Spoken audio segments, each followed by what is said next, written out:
नमस्कार, आप देख रहे हैं आर्या न्यूज और मैं हूं आपके साथ प्रियंका तिवारी। हमारे इस खास पेशकश में आप सभी का स्वागत है। खबरों की ओर रुख करेंगे। अलीगढ़ से खबर है, जहां आपको बता दें पूरा मामला थाना बन्ना देवी क्षेत्र अंतर्गत तहसील कोल का है, जहां अधिवक्ताओं ने तहसील परिसर में दलालों का जमावड़ा होने और दलाली करने का आरोप लगाया। वहीं अधिवक्ताओं का आरोप है कि तहसील अधिकारी दलालों के काम कर देते हैं और अधिवक्ताओं को चक्कर लगवाते हैं। इसी बात से आक्रोशित अधिवक्ताओं ने आज तहसील अधिकारियों के दफ्तरों में ताले डाल दिए और तहसील का गेट बंद कर धरने पर बैठ गए। यहाँ का बार एसोसिएशन का अध्यक्ष हूँ और सारे अधिकारी कल गेट बंद करके बैठे रहते हैं और अधिवक्ता जाए उसका काम कोई होता नहीं है और वहाँ दलाल टाइप के लोग सुबह शाम तक बैठे रहते हैं उनके पास और कर्मचारी कई साल से जमे हुए हैं यहाँ पे, उनके माध्यम से इनकी लड़ाई चल रही है बहुत। और अधिवक्ता पीड़ित है। अधिवक्ता के द्वारा जो भी काम होता है, कोई पब्लिक का काम आ जाए वो नहीं होगा और दलालों के माध्यम से काम हो जाता है। हमें बेबस होकर ये कदम उठाना पड़ा है। आज क्या कारण रहा जो कि आज आप? हमने अल्टीमेटम कई दिन से दे रहे थे कि हमारी बात सुनो, लेकिन अधिकारियों के कान पर जू नहीं रहेंगे। अगली खबर बरेली से है, जहां आंवला सिरौली थाना क्षेत्र के गांव केसरपुर में एक हिंदू परिवार को धमकी भरा पत्र उनके दरवाजे पर चिपका हुआ मिला, जिससे पूरे परिवार में दहशत का माहौल बना हुआ है। वहीं मौके पर पहुंची डायल 112 ने जांच पड़ताल शुरू कर दी है। बता दें कि पंडित दिनेश शर्मा प्रतिदिन की तरह आज सुबह भी जब सोकर उठे तो उन्होंने देखा कि उनके दरवाजे पर एक सफेद कागज चिपका हुआ है। उन्होंने पर्चे को निकाल कर देखा तो उस पर उनको और उनके परिवार सहित 8 दिन के अंदर जान से मारने की धमकी लिखी हुई थी। साथ ही उस पत्र में लिखा हुआ था कि इस पत्र के बारे में वो किसी को ना बताएं, जिसको देखकर पूरा परिवार सन्न रह गया। पूरा परिवार अभी भी दहशत में डूबा हुआ है। बहुत दहशत का माहौल है, बहुत घबरा रहे हैं हम लोग। हमारे परिवार को जान से मारने की धमकी दी गई है। हम सभी अधिकारी और पुलिस से यही करेंगे कि जल्द से जल्द कठोर व कठोर कार्रवाई की जाए इस मामले में। अच्छा, तो इस बार इसमें जो पत्र मिला है उसमें क्या कुछ लिखा हुआ है? इसमें ये लिखा हुआ है कि 8 दिन के अंदर गांव छोड़ के चले जाओ वरना जान से मार देंगे। और फिर मतलब हिंदुओं के बारे में लिखा हुआ है, हिंदुओं की सपोर्ट क्यों करते हो, ये और बाकी सब लिखा हुआ है इसमें। तो आप अधिकारियों से क्या मांग करते हैं? यही करेंगे उसके लिए जल्द से जल्द कठोर से वक्त। नहीं, मुझे जानकारी नहीं थी, बिल्कुल अभी पता लगा जानकारी का जी। और ये गलत है घटना जो भी है जी, किसी ने भी किया है इसको गलत किया है। किस तरह से सर आप इसको देखते हैं? भाई बहुत ज्यादा गलत किया है और जिसने किया उसको कानूनी कार्रवाई करके उसको सजा मिलना चाहिए। पहले भी सर इस तरह की घटना कोई आपके गांव में हुई है? इसके पहले कोई घटना नहीं है, पहली घटना है इस चीज। अच्छा, किस तरह का माहौल है आपके गांव में? माहौल बिल्कुल सही है। हमारे ये कुछ बिगाड़ने के लिए, चंद लोगों को बिगाड़ने के लिए ये कार्रवाई करी जा रही है इस तरह की। एक जिम्मेदार व्यक्ति होने के नाते आप क्या कुछ कहेंगे कि परिवार को जान से मारने की धमकी का एक पत्र मिलता है, उसके पश्चात पूरे परिवार दहशत के माहौल में है, उसके बारे में आप क्या कहेंगे? ऐसा है नहीं सर, परिवार से मिल चुके हैं क्या आप? नहीं, परिवार से नहीं मिले और कोशिश रहेगी अब जाके मिलूं परिवार से। जैसे ही पता लगी है मैं जाऊंगा, उनसे बात करूंगा जी। और ऐसा कोई भी काम हो।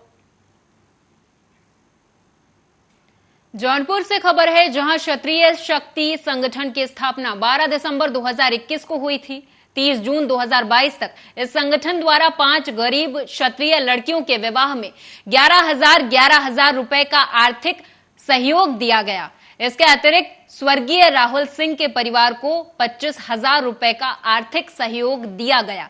31 जुलाई को इस संगठन के कार्यकारिणी के वरिष्ठतम सदस्यों की मीटिंग की गई। इस मीटिंग में उत्तर प्रदेश, बिहार, झारखंड, छत्तीसगढ़, उत्तरांचल, राजस्थान के कार्यकारिणी के वरिष्ठ सदस्यों की 3 दर्जन सदस्य उपस्थित रहे।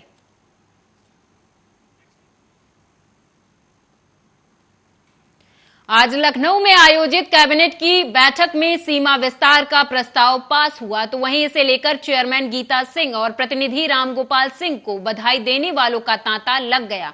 बता दें कि यूपी कैबिनेट की बैठक में आज कुल 13 प्रस्ताव पास हुए। नगर विकास विभाग से जुड़े कई प्रस्ताव को कैबिनेट से मंजूरी मिली है।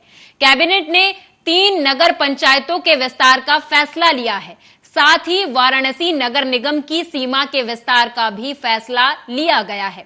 रामनगर नगर पालिका परिषद को इसमें समाहित किया गया है। इसके अलावा मुख्यमंत्री नगर सृजन योजना को मंजूरी भी मिली है। इस योजना के तहत मास्टर प्लान बनाए जाएंगे, जिसमें जनप्रतिनिधियों की सलाह ली जाएगी। इसके तहत road, drainage, street lights, community hall निर्माण, बाजार में जन सुविधाओं के काम, चौराहों पर जन काम, ओपन पार्क के काम भी किए जाएंगे।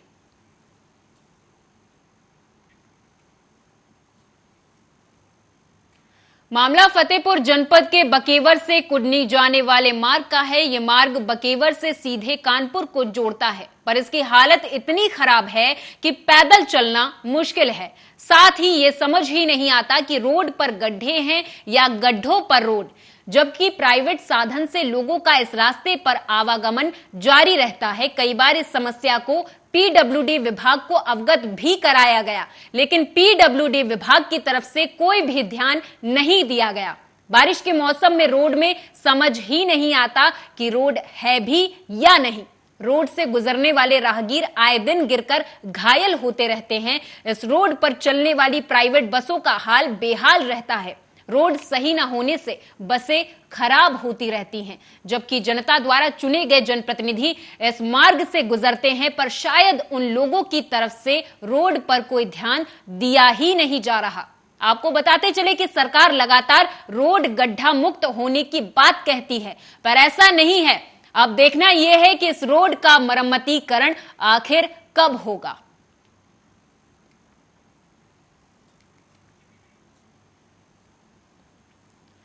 उत्तर प्रदेश के आगरा में सरकारी नौकरी न मिलने से युवक ने यमुना नदी में छलांग लगा दी। घटना के 2 दिन बीत जाने के बाद भी युवक का शव नहीं मिल पाया। युवक का कुछ भी पता नहीं चल पाया। मामला न्यू आगरा के नगला तल्फी गांव का है, जहां युवक ने नदी में छलांग लगाने से पहले व्हाट्सएप पर स्टेटस भी डाला था। व्हाट्सएप स्टेटस में युवक ने लिखा था, मेरे मम्मी पापा बहुत अच्छे हैं, लेकिन मैं उनके लिए कुछ भी नहीं कर पाया। वो मुझे बहुत प्यार करते हैं। उनके लिए एक सरकारी नौकरी हासिल नहीं कर पाया। उन्होंने मेरे लिए बहुत कुछ किया। तो वहीं पुलिस ने बताया कि युवक कर्मवीर सिंह की गोताखोरों की मदद से यमुना नदी में तलाश जारी है।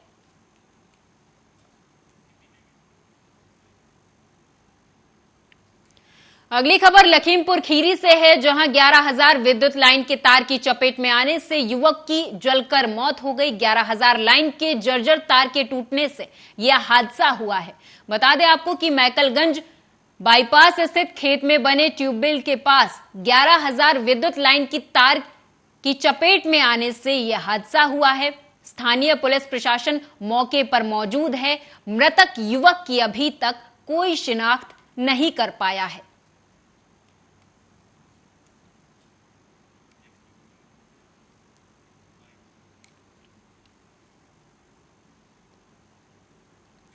तो वहीं अगली खबर बरेली से है, जहां खनन को लेकर वीडियो वायरल हो रहा। आपको बता दें कि आंवला कोतवाली के पुलिसकर्मियों ने खनन का ट्रैक्टर रोका, तो वहीं खनन करने वाले आरोपियों ने इस दौरान पुलिसकर्मियों से बदतमीजी की, जिसके बाद का वीडियो अब वायरल हो रहा।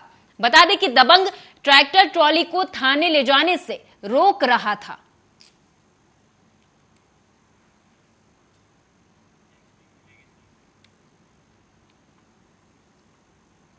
एटा से खबर है, जहां खाद्य विभाग की टीम ने चाय की दुकान पर छापा मारा। बताते चले कि गरीब चाय वाला लोहे की छोटी सी दुकान बनाकर चाय बेचकर अपने परिवार का गुजारा करता था। ताज्जुब की बात तो यह है कि खाद्य विभाग की टीम को जनपद की बड़ी बड़ी मिठाई की दुकानें दिखी नहीं। उन्हें दिख रही तो बस एक छोटी सी चाय की दुकान। एक तरफ जहां सूबे के मुखिया योगी आदित्यनाथ अधिकारियों को साफ संदेश दे चुके हैं कि किसी भी गरीब को सताया ना जाए, तो वहीं दूसरी तरफ इस तरह का मामला सामने आना यह जरूर एक सवालिया निशान खड़ा करता है।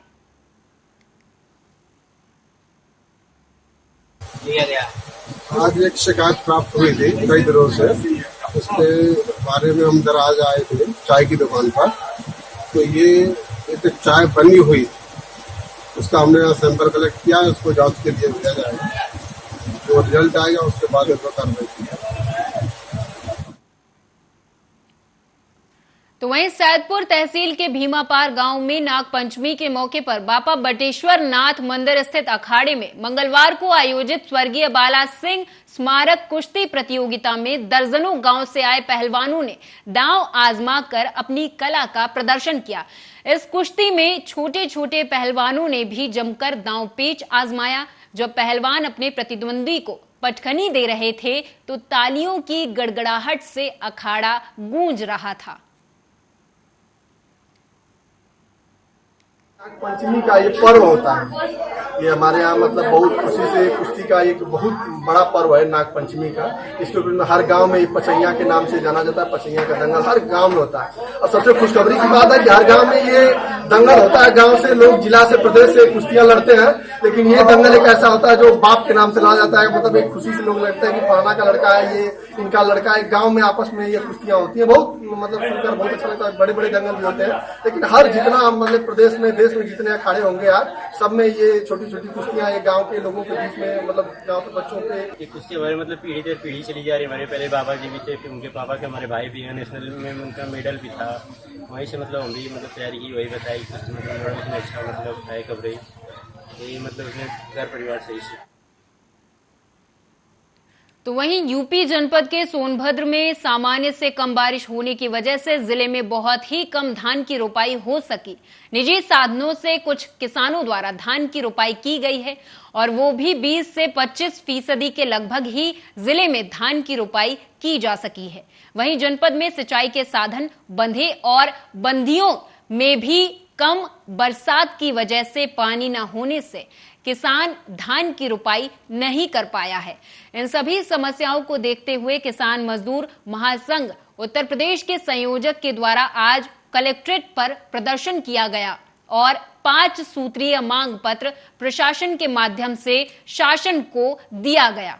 इस मांग पत्र में जिले को सूखाग्रस्त घोषित करने के लिए किसानों के कर्ज को माफ करने और बीमा कंपनी के द्वारा काटे गए प्रीमियम के आधार पर किसानों को बीमा का लाभ दिलाए जाने सहित 5 बिंदुओं पर मांग पत्र शासन को प्रेषित किया गया।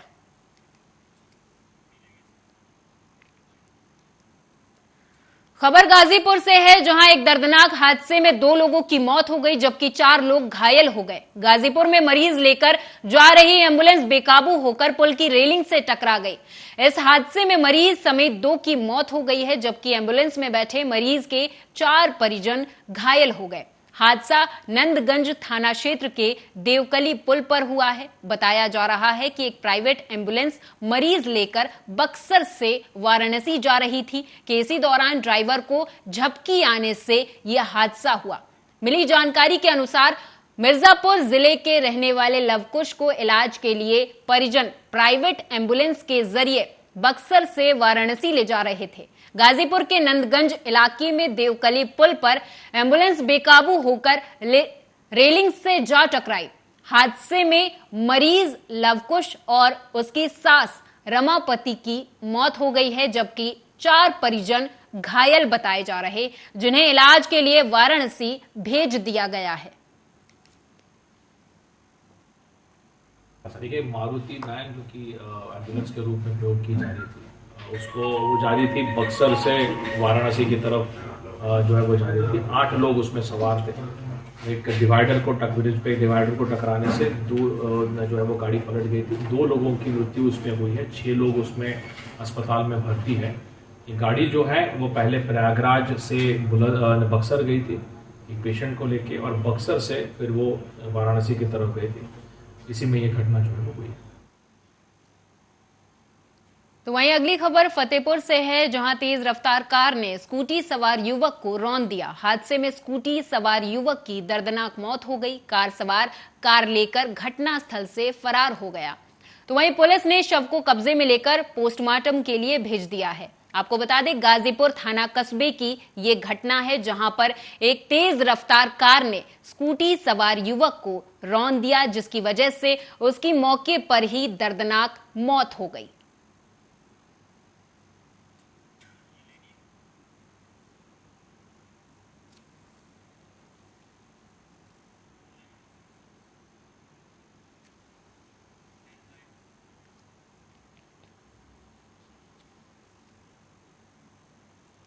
तो वहीं एमपी के गृह मंत्री नरोत्तम मिश्रा ने कोरोना पर जानकारी दी है। इस दौरान उन्होंने क्या कहा वो आपको सुनाएंगे।